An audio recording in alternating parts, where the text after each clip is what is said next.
تو پتا چلا کہ جنازہ بھی نماز ہے اور فرض کفایہ بھی ہے ایک اعتبار سے اور فرض عین بھی ہے ایک اعتبار سے۔ اب بتائیے جنازے کے بعد دعا مانگنے والا اس حکم میں شامل ہے کہ نہیں؟ دوسری بات کرتا ہوں، آپ کہتے ہیں نماز کی بات کرتے ہیں، نماز کی بات تو ہم بعد میں کریں گے، جنازے کی بات ہم بعد میں کریں گے، انشاءاللہ آگے چل کے ہم دلیل دیں گے۔ اور آپ نے کہا کہ دعا نہ مانگنے والا وہ بدعتی ہے، مانگنے والا وہ بدعتی ہے، ہم حضور کے حدیث بھی بعد میں پیش کریں گے انشاءاللہ۔ ابھی ہم اسی ترتیب سے جا رہے ہیں، پہلے آپ کو قرآن مجید کی آیتوں کا جواب دینا پڑے گا، جب آیتوں کے بارے میں آپ جواب نہیں دے سکیں گے۔ آپ نے ابھی تک اپنے دعوے کی دلیل میں ایک بھی قرآن کی آیت نہیں پڑھی ہے، پڑھی اگر ہے آپ کے پاس قرآن کی کوئی آیت پڑھ کے تو بتائیں ہمیں نا۔ جب آپ پڑھ نہیں سکتے تو آپ کیسے ان کا انکار کر سکتے ہیں؟ اپنے دعوے میں ایک قرآن کی آیت تو پڑھے نا، پڑھیے بسم اللہ کریں۔ جب ہم نے قرآن کی آیت پڑھی ہے اس میں اللہ تعالیٰ نے مطلقاً دعا کا ذکر کیا، تو مطلقاً اس کے بعد ہم نے آپ سے یہ پوچھا پہلی آیت میں اذا دعان میں تعمیم اوقات ہے کہ نہیں، اور دوسری آیت میں نے آپ کے سامنے پڑھی، اللہ فرماتا ہے فإذا فرغت فانصب، اے محبوب۔ مولانا صاحب آپ اپنی باری میں بول رہے ہیں، آپ کو بولنے کی اجازت نہیں ہے سیکھیے۔ ابھی یہ قرآن کی آیت جو میں نے پڑھی ہے، ابھی اس کی میں نے تفسیر پیش کی، وہ تفسیر صرف ابن کثیر میں نہیں ہے، یہی روایت قرآن کی آیت کی شان نزول میں تفسیر ابن کثیر سے بھی پیش کی، یہی شان نزول تفسیر خازن جلد نمبر 1 میں بھی موجود ہے، اور یہی آیت کریمہ کے شان نزول تفسیر ابن جریر میں علامہ ابن جریر صبری رحمۃ اللہ علیہ تفسیر آپ کا جواب دینا پڑے گا کہ اذا دعان میں جنازہ کے بعد دعا مانگنے والا شامل ہے کہ نہیں، اس کے تمیم اوقات میں شامل ہے کہ نہیں۔ دوسرا آپ کو یہ بھی جواب دینا پڑے گا فإذا فرغت فانصب، تک میں نے اپنی طرف سے نہیں کی، صحابی رسول تفسیر کر رہے ہیں، امام حکیم فرماتے ہیں تفسیر صحابی مسرد عندہما کہ امام حکیم فرماتے ہیں جب بھی تفسیر کرتے تو امام بخاری امام مسلم کے نزدیک رسول اللہ کی تفسیر کی جاتی ہے۔ آپ کو جواب دینا پڑے گا کہ نماز جنازہ کے بعد دعا مانگنے والا اللہ تعالیٰ کی بقا ہے۔ شاہ صاحب اللہ نے جو حکم دیا وَأَمَّا السَّائِلَ فَلَا تَنْهَرْ، شاہ جی ہمارے پاس کوئی آئے بھی مانگنے کی کوئی سائل ہے جو دے سکتے ہو تو دو، نہیں دے سکتے ہو تو جڑ کو نہیں۔ ارے کوئی خدا تجھے حکم دے رہا ہے کہ جب کوئی سائل تیرے پاس آئے مانگنے کے دے سکتے ہو تو دو، نہیں دے سکتے تو جڑ کو نہیں۔ بتاؤ اسی خدا کی بارگاہ میں جنازے کے بعد دعا مانگنے والا سائل ہے کہ نہیں؟ اور جو خدا مجھے اور تجھے تعلیم دے کو جنازے کے بعد دعا مانگنے والے سائل کو وہ کیسے چھڑکے گا؟ آپ تو یہودیوں والی باتیں کر رہے ہیں، یہودی بھی کہتے تھے وفات الیہود ید اللہ، کیا دوں گا قرآن کیا ہے ایسے نہیں، یہودی کہتے تھے وقالت الیہود ید اللہ مغلولۃ غلت ایدیہم، یہودی کہتے تھے اللہ بڑا کجور ہاتھ بندے کسی کو نہیں دیتا۔ اللہ نے فرمایا بتاؤ مبسوطتان دونوں ہاتھ کھلے مانگنے والا ہے تو صحیح۔ جناب نواب صاحب اور حاضرین مجلس، گر امین مکتب و امین ملا کاری ایمان خراب ہوا۔ محترم نواب صاحب آپ کسی کو حکم دیتے چھائے لاؤ وہ آپ کے سامنے جیپ حاضر کر دے، آپ کسی کو حکم دیتے جیپ لے آؤ وہ آپ کے سامنے جگ حاضر کر دے۔ یہ وہی بات ہو رہی ہے جناب، عید کے متعلق نہیں ہے یہ بات، پانچوں نمازوں کے بارے میں یہ نہیں ہے بات، عام اوقات کی دعاؤں میں نہیں ہے یہ بات۔ اب عید بھی آ گئی، جمعہ کا خطبہ بھی آ گیا، 5 وقت کی نماز بھی آ گئی، یہ 4 بجے کا ٹائم بھی آ گیا۔ یہ دیکھو جس کو مناظرہ کرنا نہیں آتا وہ بھاگنا چاہتا ہے، وہ اس راستے کو چھوڑ کر ادھر سے منگلے کرنے والے وہ صحیح راستے کو چھوڑ دیتے، مخفی راستوں سے نکلنے کی کوشش کرتے۔ میرا یہ دعویٰ ہے آپ سے کہ آپ سے اور مجھ سے سب سے زیادہ ہوشیار اگر یہ ایک کتاب ہے اس میرے سامنے، ساری دنیا سارا جہان کہے یہ کتاب ہے، محمد رسول اللہ کہے یہ کتاب نہیں ہے، اس کی بات ہوگی۔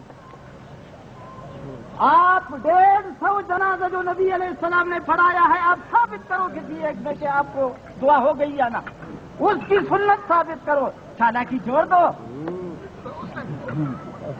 نبی نے 150 جنازہ پڑھایا، اگر کسی ایک میں اس نے نماز جنازہ کے بعد دعا کی ہے تو یہ میدان یہ گز۔ آپ نبی پر جھوٹ بولتے، کبھی ادھر بھاگتے کبھی ادھر بھاگتے کبھی ادھر بھاگتے کبھی ادھر بھاگتے۔ یہ ہے میرا سوال، اور کچھ بات نہیں چاہیے۔ نبی علیہ الصلوۃ والسلام نے 150 نماز جنازہ پڑھایا، اگر وہ کسی جنازہ کے بعد دعا مانگی ہے تو اس وقت 10 لاکھ حدیثوں کا ڈھیر کتابوں کا موجود ہے، دکھاؤ، ایسے کتاب کھول کر دکھاؤ، یہ ہے اگر مرد ہو پہلوان ہو دکھاؤ، یہ ہے۔ دور دور سے واز کرتے، تمہارے واز کرنے کے لیے ہم آئے ہیں، دکھاؤ کسی کتاب میں۔ اس کتاب میں 1.5 لاکھ حدیث موجود ہے. یہ مجلس گواہ ہے. اگر اسی کتاب میں جہاں 1.5 لاکھ حدیث موجود ہے تم نے ایک ضعیف حدیث دکھایا جس میں جنازے کے بعد دعا ہے، میں ہار مانوں گا اور اس کو سلام کر کے نہیں ٹائم میرا ہے. میں آپ سے سوال کرتا ہوں سنت کا، قرآن کا. قرآن سے ثابت کرو. آپ عید کی باتیں کرتے ہیں تو یہ ہے بھاگنے کا راستہ. یہ جو گریبی کرتے ہیں نا وہ صحیح راستے کو چھوڑ دیتے ہیں، ادھر ادھر کھانک سے ادھر دوسرے جگہ سے. آپ اسی صراط مستقیم پر چلو. بتاؤ قرآن میں نماز کی جنازہ کے بعد ہے دعا؟ بتاؤ ان حدیثوں میں ہے تو بسم اللہ کرو، کتاب کھولو. یہ صحیح بخاری ہے. 150 حدیث اس نے صرف جنازہ کے متعلق ذکر کیا ہے. اس کو کھول کے دکھاؤ کہ مولانا صاحب یہ ہے، ہم مان لیں گے. آپ کا شکریہ بھی ادا کریں گے کہ ہمیں حدیث صاحب نے دکھایا. اور آپ کو چیلنج سے کہتا ہوں کہ سیدھا راستے پر آؤ، بات کرو، جھوٹ مت بولو، منافقت نہ کرو. کبھی عید پر کبھی نماز خطبہ پر یہ ثابت کرو کسی حدیث سے کہ یہ حدیث ہے جس میں نبی علیہ الصلوۃ والسلام نے نماز جنازے کے بعد دعا پڑھی. سب کو اطمینان بخاری میں ہے. ہاں بخاری میں یہ ہے صحیح بخاری، اصح الکتب بعد کتاب اللہ. 9000 حدیثیں اس میں موجود ہے. 9000 حدیثوں میں سے کسی ایک حدیث دکھا ہوا اس بخاری میں کہ لقد کان لکم فی رسول اللہ اسوۃ حسنہ.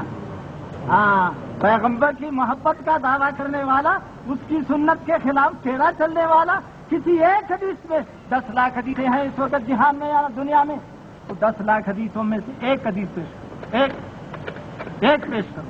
یہ غزوہ یہ میدان لے لو، یہ بخاری لے لو. اس بیچارے کو نہیں ہے اس کے پاس بخاری. دکھاؤ بخاری میں دکھاؤ. اس وقت میں 30 حدیث کی کتابیں لایا ہوں. ہاں حدیث کی کتابیں فضول ہے. اللہ آپ کو فضول کرے گا. رب العالمین والعاقبۃ للمتقین. بسم اللہ الرحمن الرحیم. مولانا صاحب آپ کو چاہیے تھا، میں نے اذا سالک عبادی انی آیت دینا چاہیے تھا نا. جواب کیوں دے نہیں رہے؟ 30 لاکھ حدیثیں لائے تو ایک آپ دکھا دیں نا. ایک حدیث دکھا دے. سرکار نے فرمایا اور نماز جنازے کے بعد دعا مانگنا بدعت ہے. یہ الفاظ ہوں نماز جنازہ کے بدعت دعا، نماز جنازہ کے بعد دعا مانگنا بدعت ہے. میں اپنا شکست تحریری لکھ کے دوں گا، دکھاؤ تو صحیح. بدعت کا لفظ ہو اس میں، بدعت کا لفظ ہو. اگر بدعت کا لفظ نہیں دکھا سکے تو آج کے مناظرے میں تمہاری شکست ہو گئی. اور دوسری آیت میں نے پیش کی فیضا فرغت فانصب وإلی ربک فارغب. تفسیر بھی میں نے پیش کی عبداللہ بن عباس کی، اس کا جواب کیوں نہیں دیا؟ میں نے فتویٰ تعلم دیوبند پیش کیا کہ انہی آیتوں کو اور انہی حدیثوں کو لے کر تمہارے مفتی صاحب عیدین کے بعد عیدین کے بعد دعا کو جائز قرار دے رہے ہیں. یہ بات کیوں عزم کر گئے؟ کتنی چیزیں عزم کر کے جاؤ گے. لیکن یاد کرنا جنگل میں نہیں پڑ رہے. اس وقت مولوی افتخار کے ساتھ مناظرہ ہو رہا ہے. انشاءاللہ ایک ایک بات کا تم سے جواب بھی لوں گا، ایسے چھوڑوں گا نہیں. آئیے دوسری بات کروں. مولوی صاحب کہتے ہیں کہ جنازے کے بعد دعا مانگنا بدعت ہے. اب حوالہ میں دوں گا، فتویٰ انصاف ہے تو آپ لگا لیں. یہ ہے میرے ہاتھوں میں تمہارے دیوبندیوں کا تشخص. فتویٰ دارالعلوم دیوبند جلد نمبر 5 صفحہ نمبر 434. سنیے سوال. بعد نماز جنازہ قبل دفن چند مصلیوں کا ایصال ثواب کے لیے سورۃ فاتحہ 1 بار، سورہ اخلاص 3 بار آہستہ آواز سے پڑھنا اور امام جنازہ یا کسی نیک آدمی کا دونوں ہاتھ اٹھا کر مختصر دعا کرنا شرعاً درست ہے یا نہیں؟ فتویٰ دارالعلوم دیوبند جلد 5 صفحہ نمبر 434 سے پڑھ رہا ہوں. پوچھا جا رہا ہے کہ جنازے کے بعد دعا پڑھنا کیسے ہے مصلیوں کا، اور جواب دیتے ہیں کیا لکھتے ہیں؟ اس میں کچھ حرج نہیں ہے.